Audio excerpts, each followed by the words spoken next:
Everyone, कैसे हो सब। मुझे आशा है कि आप सब स्वस्थ होंगे। आज का हमारा विषय है हिंदी, कक्षा 6। हिंदी में हम देखें पाठ है सुबह, छठा पाठ है सुबह। तो छठे पाठ में हमें पोलियो के बारे में कहा गया है और बाद में दिवाली का त्यौहार आ रहा है तो इसके बारे में कहा गया है। तो हम देखते हैं। पोलियो की बीमारी से बच्चे विकलांग हो जाते हैं और बच्चे को इस बीमारी से बचाने के लिए उन्हें पोलियो की दवा पिलाई जाती है। इस सच्ची घटना में पोलियो विकलांग बालिका रेशमा अपनी सूझबूझ और साहस में काम लेती है। उसकी शारीरिक कमी उसके इरादों में कभी बाधा नहीं बनी और वह जिद्दीदिली एवं परिश्रम से अपना जीवन कैसे जी रही है, इनका निरूपण इस घटना में किया गया है। इस पाठ में हमें एक लड़की, उनका नाम है रेशमा, के बारे में कहा गया है। रेशमा एक बहुत ही होशियार, समझदार और बहादुर लड़की है, लेकिन दुख की बात यह है कि उसे पोलियो की बीमारी थी। लेकिन वो अपने आप को कभी भी कमज़ोर नहीं समझती थी। वे बहुत ही होशियार थी, अपनी माँ से बहुत प्यार करती थी। वो अपनी माँ को काम में हाथ बटाती थी और उसे माँ भी बहुत ही प्यार करती थी। और इस पाठ में हमें दिवाली की बात की गई है। आप जानते ही होंगे कि 2-3 महीनों के बाद दिवाली का त्यौहार आने वाला है। तो हमारे घर में भी हमारी मम्मी दिवाली के कुछ दिनों पहले घर की साफ़ सफाई करती है। हम तरह तरह के मिठाइयाँ खरीदते हैं और तरह तरह के नए नए कपड़े खरीदते हैं। दिवाली का त्यौहार मनाने के लिए हम उत्सुक होते हैं। हमें दिवाली का इंतज़ार होता है कि कब दिवाली आए और हम सब फटाके फोड़े और नए नए कपड़े पहने और मिठाइयाँ खाए। हमें इस पाठ में भी ऐसी ही कुछ कहानी दी गई है। यहाँ दिवाली का त्यौहार आ रहा है और उसकी तैयारियाँ हो रही है। घर में सब लोग अपने अपने कामों में लग गए हैं। तो ऐसा ही कुछ इस पाठ में दिया गया है। तो हम देखते हैं कि पाठ में हमें कहा गया है कि सुबह सुबह रेशमा ने देखा कि घर के सभी लोग सफाई में व्यस्त हैं। जब रेशमा सुबह उठकर आई तो उसने देखा कि घर में जितने भी लोग थे वो सब काम में व्यस्त थे। कोई सामान डाल रहा है तो कोई मकड़ी के जाले उतार रहा है। रेशमा ने सोचा, जरूर आज कोई खास बात है। कोई सामान डाल रहा का मतलब होता है सफाई कर। तो कोई सामान सफाई कर रहा है और कोई मकड़ी के जाले उतार रहा है। रेशमा ने सोचा, आज जरूर कोई खास बात है। रेशमा ने सोचा कि आज तो जरूर कोई खास बात है। आज बाद में उसे माँ, आज कोई खास बात है। सब इतनी सुबह सुबह उठकर घर की सफाई में जुटे हैं। रेशमा ने उत्सुकता से पूछा। बाद में रेशमा ने माँ से पूछा कि माँ, आज कोई खास बात है। इतनी सुबह सब लोग जल्दी उठकर सब लोग घर की सफाई पे लग गए हैं। तो माँ ने जवाब दिया, हाँ बिटिया रानी, त्योहार के दिन है, भूल गई क्या। माँ ने कहा कि त्योहार के दिन आ रहे हैं, तुम भूल गई। वो कहती है कि पहले से ही साफ सफाई हो जाए अच्छी तरह तो त्योहार का आनंद ले पाएंगे। माँ ने प्यार से रेशमा के गाल को सहलाते हुए कहा। वो कहती है कि पहले से ही त्योहार आने से पहले हम साफ सफाई घर की कर लें तो बाद में हम त्योहार अच्छी तरह से मना सकते हैं। बाद में उसे कहा, ओह, मैं तो एकदम भुलक्कड़ हो गई हूँ, पर माँ, आपने मुझे कोई काम नहीं सौंपा, मैं क्या करूँ, बताओ माँ। और रेशमा थी, वो भूल गई थी। वो कहने लगी कि मैं तो एकदम भुलक्कड़ हो गई हूँ, मैं तो सब भूल जाती हूँ, भुलक्कड़ हो गई हूँ। लेकिन आपने मुझे कोई भी काम नहीं सौंपा है तो मुझे बताओ मैं क्या करूँ। तो वो कहने लगी, अच्छा चलो, पहले नहा धोकर तैयार हो जाओ, फिर बताऊँगी। बहुत से काम हैं, मैं भी अपनी मदद करना चाहती हूँ, माँ ने कहा। रेशमा की माँ कहने लगी कि मैं तुम्हारी मदद तो ज़रूर लूँगी। मैंने तुम्हारे लिए कई काम सोच रखे हैं। तो पहले तुम नहा धोकर नाश्ता कर लो, बाद में मैं तुझे बताऊंगी तुम्हें क्या काम करने हैं। मैंने कई काम तुम्हारे लिए सोच कर रखे हैं। और माँ ने ऐसा कह के उसे रेशमा को उठाकर अपनी पहिए वाली कुर्सी पर बिठा दिया और रेशमा ने वो पहिए वाली कुर्सी को धीरे धीरे धकेला और अपनी दैनिक कार्यों में लग गई। रेशमा जब 5 साल की थी तभी से उसे दोनों पैर काम नहीं करते थे। उसे बहुत तेज बुखार हुआ और घुटने से नीचे 2 पाँव एकदम बेजान हो गए। रेशमा जब 5 साल की थी तभी से उसके दोनों पैर थे वो काम नहीं करते थे, वो चल नहीं सकती थी। उसे बहुत ही तेज बुखार हुआ और घुटने से नीचे के दोनों पाँव है वो एकदम बेजान हो गए। बेजान का मतलब होता है निर्जीव, बिना जान के। वो निर्जीव हो गए, बिना जान के हो गए। बहुत इलाज करवाया पर रेशमा के पाँव में जान नहीं आया। कई बार इलाज करवाया लेकिन उसके पाँव ठीक नहीं हुए। उसे पोलियो हो गया था। रेशमा बहुत हिम्मत वाली लड़की थी। शुरू में उसे जरूर दूसरों की सहायता लेनी पड़ी, परंतु अब 11 साल की उम्र में वह अपने सारे काम स्वयं करती है। वह अपने परिवार पर अपने काम के लिए निर्भर रहना नहीं चाहती है। जब रेशमा 11 साल की हुई तब वो अपने सभी काम अपने आप ही कर लेती थी। वो बहुत हिम्मत वाली लड़की थी। बाद में परिवार के सभी लोग उसको बहुत प्यार करते थे। परिवार के सभी सदस्य उसे प्यार करते थे। पिताजी, छोटा भाई गोलू, दादी जी, दादाजी सभी बहुत उसे प्यार करते थे। वो सबकी आंखों का तारा थी। माँ ने रसोई घर में सारे बर्तन, डिब्बे, बोतलें नीचे उतार कर साफ कर दिए थे।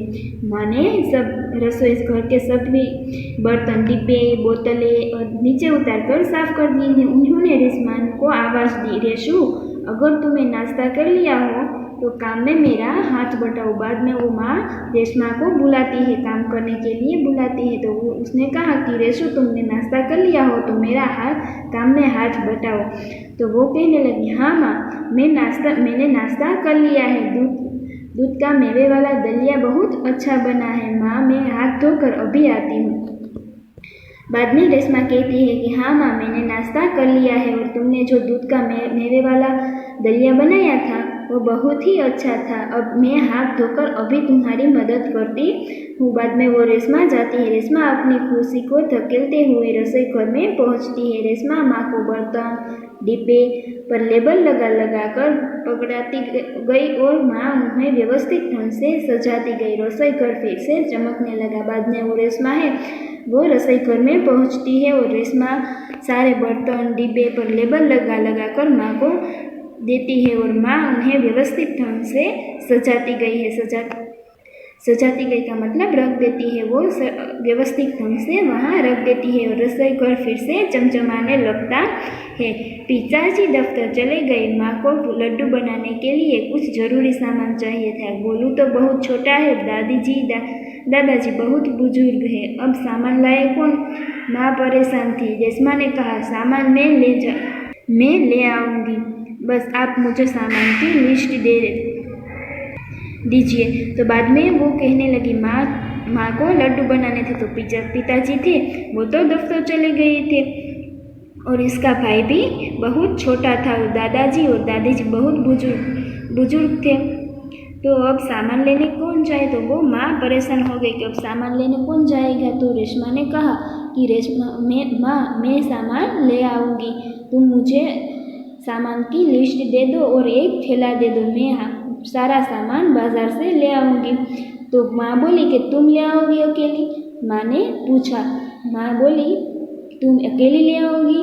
तो रेशमा ने कहा कि हाँ माँ, एक बार पहले भी तो मैं लाई थी। रेशमा की आवाज़ में दृढ़ता का मतलब होता है मजबूती, दृढ़ होने का भाव। तो वो कहने लगी कि माँ, इसके पहले भी मैं एक बार सामान लेकर आई थी और आज भी मैं ले आऊँगी, या तुम मुझे थैला और लिस्ट दे दो। और उसकी आवाज़ में भी दृढ़ता थी, हिम्मत थी, मजबूती थी। तो माँ ने सोचा कि मैं इसे ही भेज देती हूँ। तो माँ ने कहा तो ठीक है, तुम ही ले आओ, लेकिन ध्यान से जाना, सारा सामान नकद वाली दुकान से ही मिल जाएगा। माँ ने कहा तो तुम ही सामान ले आओ, नक्कड़ वाली दुकान से ही मिल जाएगा। नक्कड़ का मतलब होता है गली का छोरा, वो नक्कड़ वाली दुकान से ही मिल जाएगा। तो थोड़ी देर बाद रेशमा सारा सामान लेकर उसे गोलू को आवाज़ दी और बाद में वो सारा सामान लेकर आई और उसके भाई गोलू था उसको आवाज़ दी, गोलू ये लो, तुम्हारे लिए मैं टॉफ़ी लाई हूँ। गोलू के लिए वो टॉफ़ी लाई थी। तो गोलू से कहा कि ये लो, मैं तुम्हारे लिए टॉफ़ी पाकर खुशी से उछलने लगा। कुछ ही दिनों बीते और बाद में वो गोलू है बहुत टॉफी पाकर बहुत खुश हो गया। वो खुशी से उछलने लगा। कुछ ही दिनों बीते। एक दिन शाम को रेशमा का घर दिए से झिलमिल प्रकाश से जगमगाने लगा। बाद में कुछ दिनों के बाद दिवाली का त्योहार आ गया। एक दिन शाम को रेशमा का घर दियों से झिलमिल प्रकाश में जगमगाने लगा। जगमगाने का मतलब होता है चमकने लगा। पूरा मोहल्ला जगमगा रहा था। पूरा मोहल्ला चमक रहा था। जहाँ रोशनी ही रोशनी थी और क्या ज़मीन और क्या आसमान। दादी जी ने बताया कि दीपावली अंधेरे पर उजाले की जीत का त्योहार है।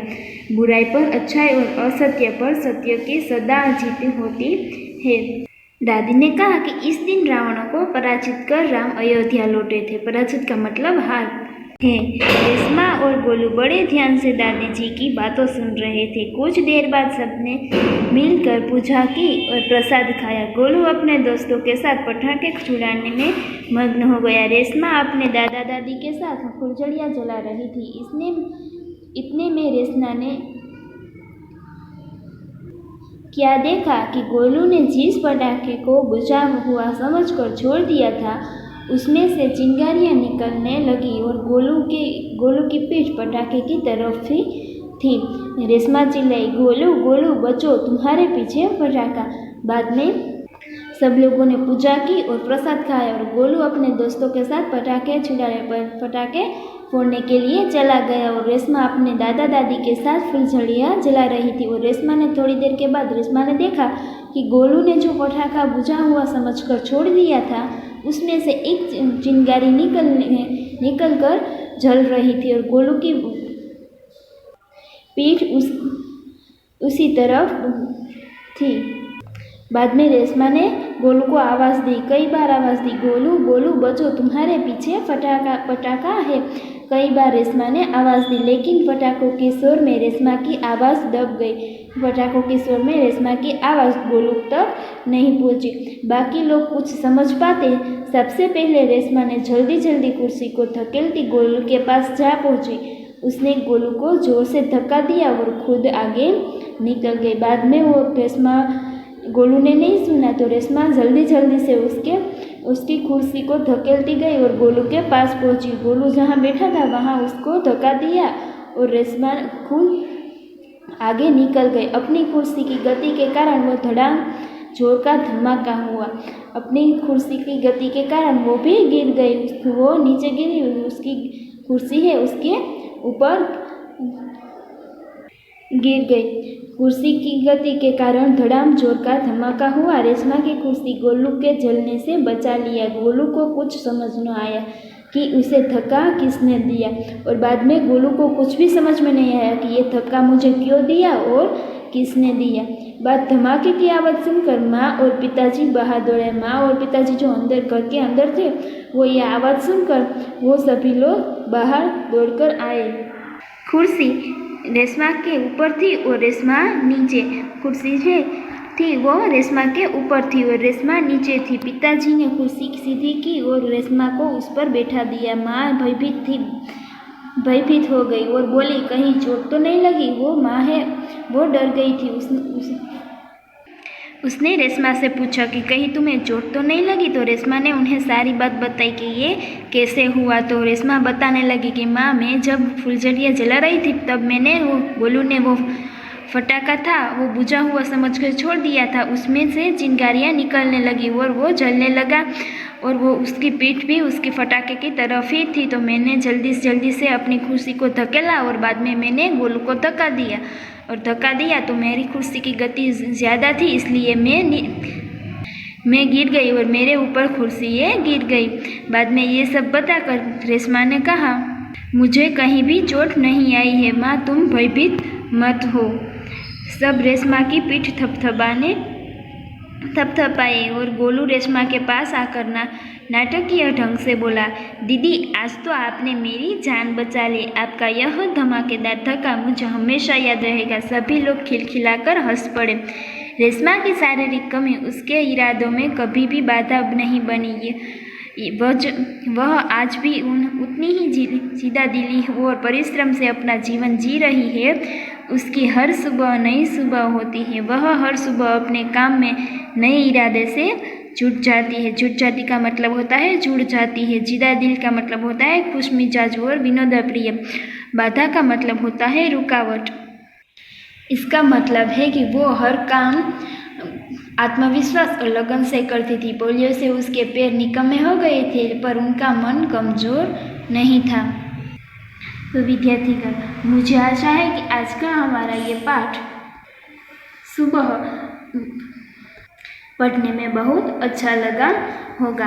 तो अब हम इसकी बाद क्या 7वां पाठ है वो हम इसके बाद के वीडियो में देखेंगे। Thank you.